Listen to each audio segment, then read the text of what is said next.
Hanggang ngayong araw na lang ang palugit kay Pastor Apollo Kibuloy para magpaliwanag kung bakit hindi dapat siya arestuhin dahil sa hindi pagsipot sa pagdinig ng Senado. Ayon po sa Chairperson Senate Committee on Women and Children si Senadora Riza Ontiveros, wala siyang maisip na katanggap-tanggap na dahilan para hindi sumipot si Kibuloy. Iniimbestigahan ng Senate Committee si Kibuloy dahil sa mga alegasyon ng pang-aabuso sa ilang miyembro ng Kingdom of Jesus Christ. Noong Miyerkules, kinumpirma ng mga abogado ni Kibuloy na sasagot sila sa show cause order. Pakiusap naman ni Senador Robin Hood Padilla sana payagang humarap virtually si Kibuloy sa pagdinig. Dati nang sinabi ni Kibuloy na nagtatago siya dahil may banta umano sa kanyang buhay. Isa si Padilla sa 4 na senador na tutol sa pagpapaaresto kay Kibuloy. Pagka sinabing medical, hindi tatanggapin. Kapag sinabing security, parang sinabi mo na hindi ito katanggap-tanggap, parang nawawala yung due process. So sana marinig muna natin. Isinara na ang resort na nasa gitna ng Chocolate Hills sa Bohol matapos kanselahin ng LGU ang kanilang permit to operate. Mag-iimbestiga ang Kongreso at ang DILG para matukoy kung sino-sino ang mga dapat managot sa pagpapatayo ng resort na deklaradong protected area at National Geological Monument. May unang balita si Maki Pulido. 2019 pa o bago pa ang COVID pandemic, operational na ang Captain's Peak Resort sa gitna ng Chocolate Hills sa Bohol. Pero kahapon, kinordonan na ang paligid ng swimming pool at hindi na nagpapapasok ng mga bisita. Kinansela na rin ng Sagbayan LGU ang kanilang permit to operate nang malamang may naka-issue ng temporary closure order mula sa DENR. Sabi sa pahayag ng DENR kahapon, September 6, 2023 sila nag-issue ng utos na ito. At noong January 22, 2024 naman, nag-issue sila ng notice of violation dahil nag-operate ang resort ng walang Environmental Compliance Certificate o ECC. Aminadong resort na wala silang ECC dahil hindi pa tapos ang kanilang aplikasyon sa DENR. Mahaba raw kasi ang proseso. Wala mo na problema na mo nga wala mi isisi. Bisod lagi ning ignorante kay taba. Record na ignorante kayo nga kanang magkuan og business mo na nay lesson to learn. So atay mahimo ato dyan ng paningkamutan nga i-comply. Pero paano nga ba pinayagang matayo ang resort? Ayon sa Bohol Provincial LGU, nabigyan ng clearance ang resort mula sa Protected Area Management Board o PAMB noong 2018. PAMB ang ahensya sa ilalim ng DENR na namamahala sa mga protected area tulad ng Chocolate Hills na isang UNESCO-declared geopark.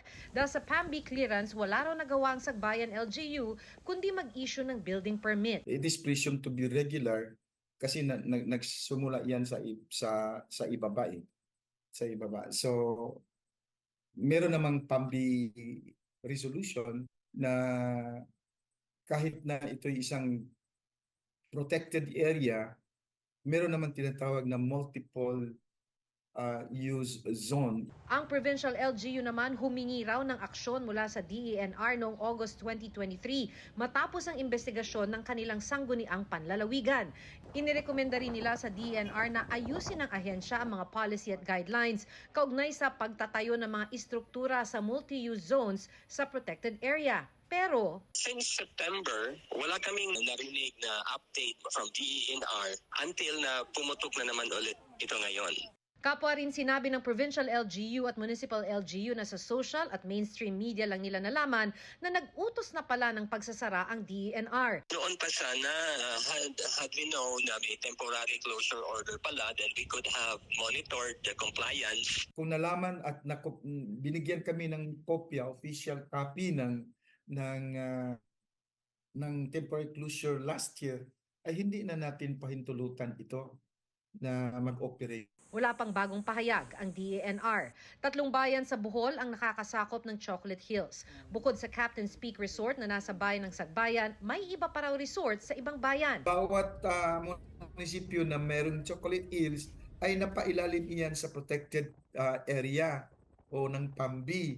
Kaya nga nalulungkot tayo kasi bakit nasi-single out tayo, marami naman dyan. Sinisisi man ng LGU ang PAMB dahil ito ang namamahala sa mga protected area, iimbestigahan pa rin ng DILG ang mga opisyal ng lokal na pamahalaan. Sabi ni DILG Secretary Benher Abalos, titingnan nila ang pananagutan ng mga LGU na nasasangkot at magsasagawa ng legal na hakbang kung mapatunayang may nagpabaya o may irregularidad.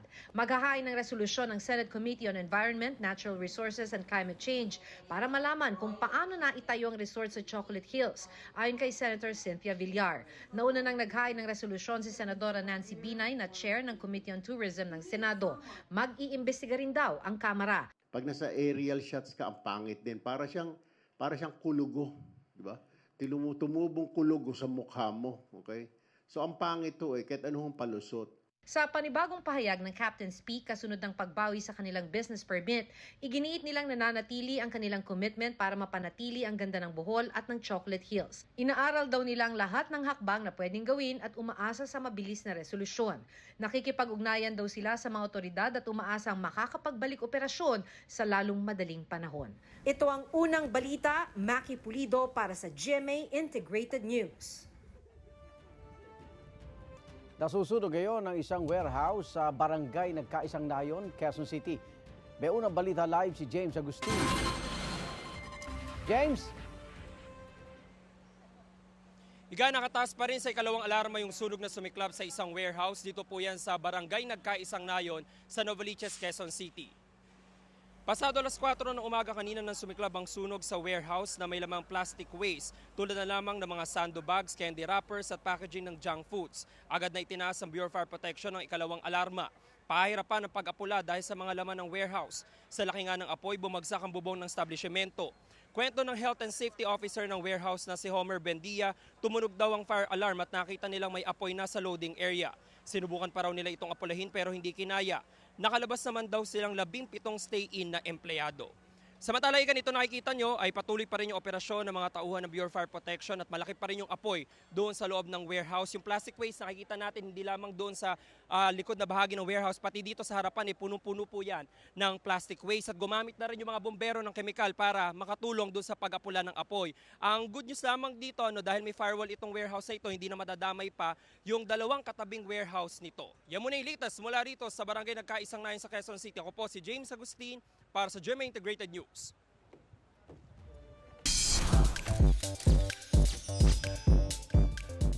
Ayan, so all out na paghahanda ng Sparkle Stars sa upcoming Summerversary ng All Out Sundays this weekend. Mapapanood sa linggo ang mga pasabog na performances ng 4 na team na maglalaban-laban. Team Sun, sina Julian San Jose at Raver Cruz. Team Sand naman, sina Miguel Tan Felix at Isabel Ortega. Team Wen, sina Kencha at Rita Daniela at Team C, sina Sanya Lopez at Derek Monasterio. Bukod sa showdown ng teams, excited din daw ang lineup ng kanilang guests. Meron tayong P-pop.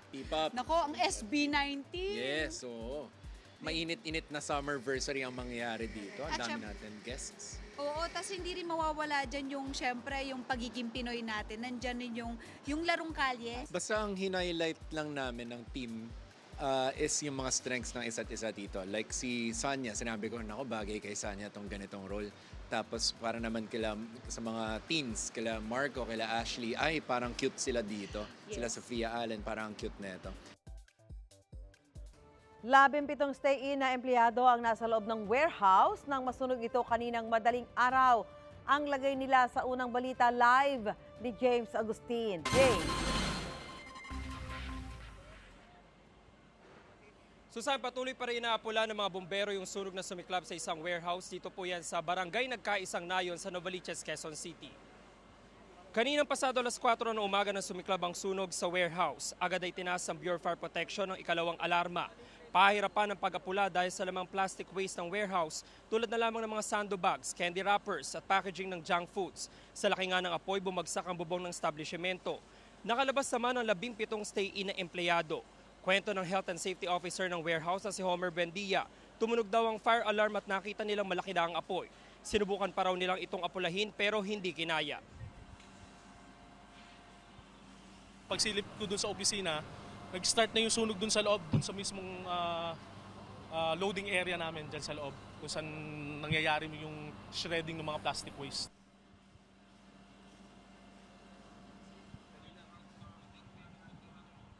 Samantala, Susan, ito nakikita nyo, ito po yung mga plastic waste na bahagi nitong warehouse kung saan nasusunog pa po ito hanggang sa mga oras na ito. At ito yung labas lamang at harapang bahagi nitong warehouse. Doon sa loob, marami pang plastic waste. At nakita natin kanina, bumagsak na talaga yung bubong niyan at malaki pa yung apoy doon sa bandang loob nitong warehouse. Gumamit na kanina ng chemical yung mga bumbero para makatulong sa kanila. At kanina, naubusan din sila ng tubig. Ngayon, patuloy yung pagbomba nila dito ng tubig. Ang ano lamang dito, dahil may firewall itong warehouse na ito, yung dalawang katabi na warehouse pa, ay hindi nakakalat yung apoy doon ayon doon sa mga bumbero na kausap natin. Yan, naantabayanan pa natin yung ilang mga detalye mula sa BFP Quezon City. Yan muna yung latest mula rito sa Novaliches. Ako po si James Agustin para sa GMA Integrated News. Kasabay na inaasahang pagdami ng mga babiyahe habang papalapit ang Semana Santa, nagbabala ang mga otoridad laban sa mga digital scam na tumatarget sa mga biyahero. Live mula sa Quezon City, may unang balita si Bam Alegre. Bam, ano-ano ba ito? Maris, good morning. Pasimula na ang summer at mahal na araw na rin sa dulo ng buwan. Asahan daw na daragsa na rin ang mga biyahero, pati yung mga magtatangkap manloko sa kanila. Narito ang Street Hirit.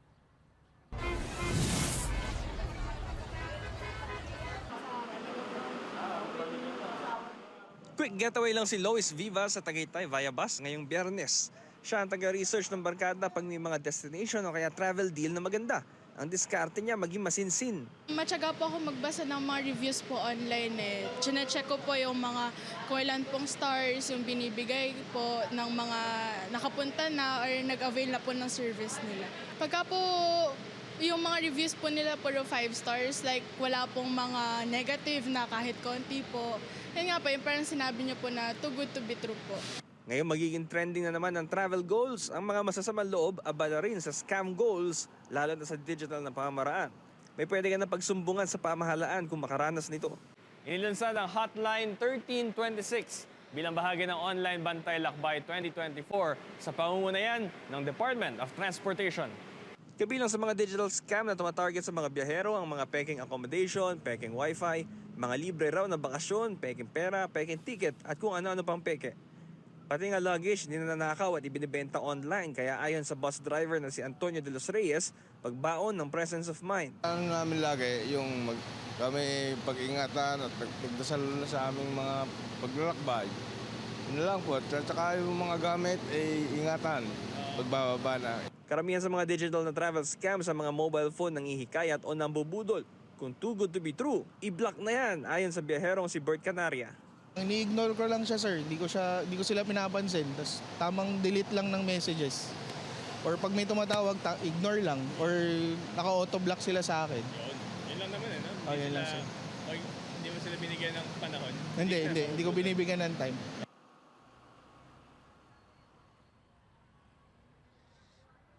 Maris, katuwang din sa proyekto ang DICT, ang PNP, Bureau of Immigration, pati na rin ang Philippine Coast Guard. Ito ang Street Hirit mula rito sa Quezon City. Bam Alegre para sa GMA Integrated News. Paalala naman ang Department of Health na mag-ingat laban sa heat stroke. Ang mga sintomas, mainit na balat, panghihina, pagkahilo, lagnat na abot sa 41 degrees Celsius, sakit ng ulo, mabilis na tibok ng puso, konvulsyon at pagkahimatay. Para maiwasan po yan, limitahan ang paglabas ng bahay kapag sobrang init, uminom ng tubig at magsuot ng panangga sa init gaya ng sombrero o magdala ng payo. Sa ilalim ng batas, dapat makatanggap ng compensation ang mga nabiktima ng maling pagkakaaresto at ng mararahas na krimen. Sinusulong po ng Department of Justice at ng Commission on Human Rights na maitaas pa ang halaga ng kompensasyon na yan. May unang balita si Salina Repran. Dahil lang sa maling hinala, buhay ni Jemboy Baltasar ang nawala. Wala mang tutumba sa pagkaputol ng mga pangarap ng binatilyo matapos mapagkamalang suspect ng mga pulis. Maaari raw mabigyan ng kompensasyon ng mga naulila bukod pa sa aktwal na pagpapagulong ng hustisya. Sa pamamagitan niya ng Board of Claims sa Department of Justice na nilikha ng batas sa Republic Act 7309. At hindi lang si Jemboy, kundi ang iba pang biktima, tulad ng iba pang napatay o nasugatan, pati nga maling pagkakahabla o pagkakakulong. Any person who are unjustly accused, convicted and imprisoned, but subsequently released by virtue of a judgment of acquittal. Yung mga na-convict sa lower court and then nakulong, nag-file sila ng appeal, and na-acquit on appeal. Yung mga persons who are unjustly accused, unjustly detained and released without being charged, and victims of arbitrary or illegal detention by the authorities. Pwede rin humingi ng kompensasyon ng mga biktima ng anumang marahas na krimen. Included in this category are victims of rape, victims of violations of Anti-Trafficking Act, and those offenses that committed with malice which resulted to death or serious physical injuries. 10,000 piso lang ang tulong na itinakda ng batas. Kaya sinusulong nilang maamyendahan ito para maiangat ng hanggang 50,000 pesos ang kompensasyon sa mga biktima. Kung tutuusin, 1992 pa nagseserbisyo ang Board of Claims na nakapagbigay ng aabot sa mahigit kalahating bilyong piso sa mahigit 50,000 claimant. Pero para mas maraming matulungan, lalo yung biktima ng mga paglabag sa kanilang karapatan, pinagtibay ng Justice Department ang koordinasyon nito sa Commission on Human Rights. May bukod na kompensasyong manggagaling sa komisyon ang mga human rights victims. So, magiging 20 ahensya ng pamahalaan ang magbibigay ng serbisyo sa mga biktima ho. Sa kaso ni Jemboy, wala pang naihahain na claim ang kanyang pamilya. Pero maaari sila makipag-ugnayan sa Board of Claims, pati ang iba pang pasok sa mga kategoryang binanggit ng board. Ito ang unang balita sa Rima Refran para sa GMA Integrated News. Inaasahan ni Pangulong Bongbong Marcos na susuportahan ng Czech Republic ang Pilipinas sa gitna ng issue sa West Philippine Sea.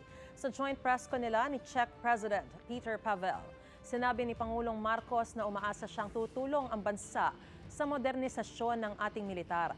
Sabi pa ng Pangulo, magkapareho ang pananaw ng dalawang bansa kaugnay sa pagsunod sa international law. Napag-usapan din ng dalawang liderato ang lumalaking oportunidad ng mga manggagawang Pilipino sa Czech Republic. Simula sa Mayo, doble pa raw ang mga overseas Filipino workers na papayagang makapagtrabaho roon. Hinikayat din ni Marcos ang mga negosyante sa Czech Republic na mamuhunan sa Pilipinas. I am optimistic that we will be able to attract more Czech traders and investors to do business with the Philippines as a result of this increased engagement between our respective business sectors. We look forward to the convening of the second meeting of the Philippines-Czech Republic Joint Committee on Economic Cooperation in Manila that will occur later this year.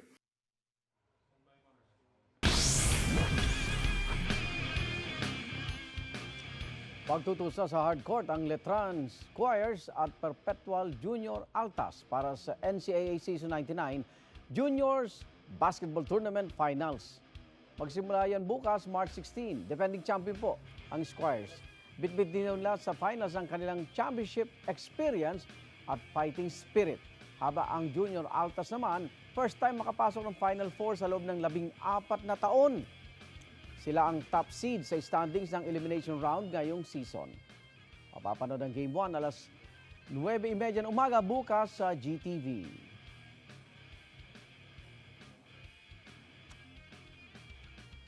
Nag-viral sa social media ang mala Cinderella na paghahanap sa may-ari ng sapatos na naiwan sa overpass sa Baguio. Idinaan sa tula ang paghahanap sa may-ari ng sapatos.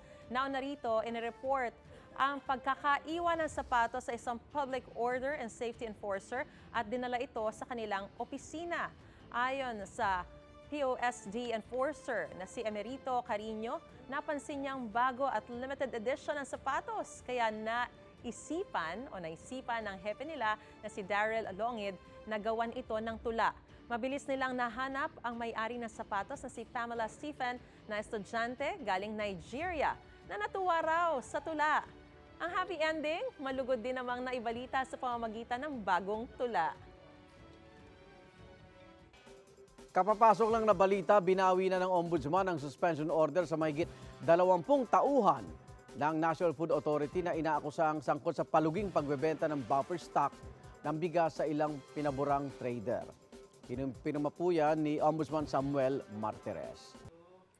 Mga kapuso, para una ka sa mga balita, mag-subscribe sa GMA Integrated News sa YouTube. Sa mga kapuso abroad, subaybayan niyo po kami sa GMA Pinoy TV at sa www.gmanews.tv.